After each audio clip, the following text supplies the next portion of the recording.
په دې خړه مدرسه کې ناشته اگر چې ګیټ هم پکې نشته ګیټ پکې نشته کنه ځکه نن دا پروګرام ختم کو تاسو کورون ته لاړ شم تاسو په کورونو کې ګیټ شته او کنه شته کنه دې کې والی نشته عجیبه خبره ده دې کې والی نشته دا نظر مکوئ ها مدرسې او جماعت ته قرآن ته هغه نظر وکړئ څرنګه چې الله غواړي دا ستا روپۍ چې ولګېدله الله د چا قرض ځان ته نه پرېږدي یو په لسه به یې درکړي یو په اوسه به یې درکړي والله یضاعف لمن یشاء په لکونو به یې درکړي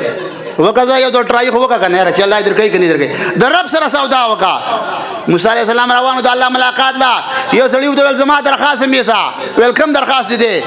ویل زما دا درخواست دی رب ته ووایه ربه ماله چې کوم رزق راکړې په یو ځل یې راکړه مجلس ختم شو موسی علیه السلام وایي ربه یو سړي درخواست راکړی دی زما رزق په یو ځل راکړه الله ویل ورمې کړه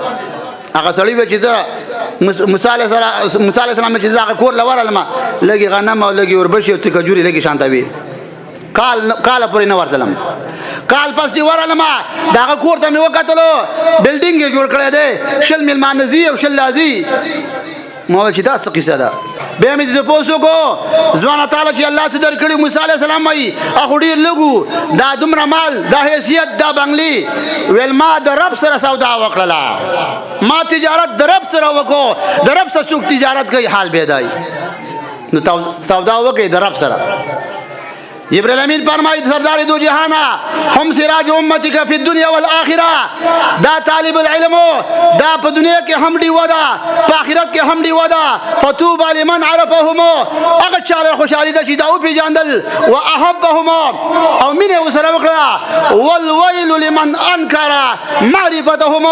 جبرائیل امین وایي ای سردار دو جهانا ای امام الانبیاء هغه خلق تباه دی هغه خلق هلاک دی چا چې د علماو سره مینه ونه کړله او چا سره بغض وکړو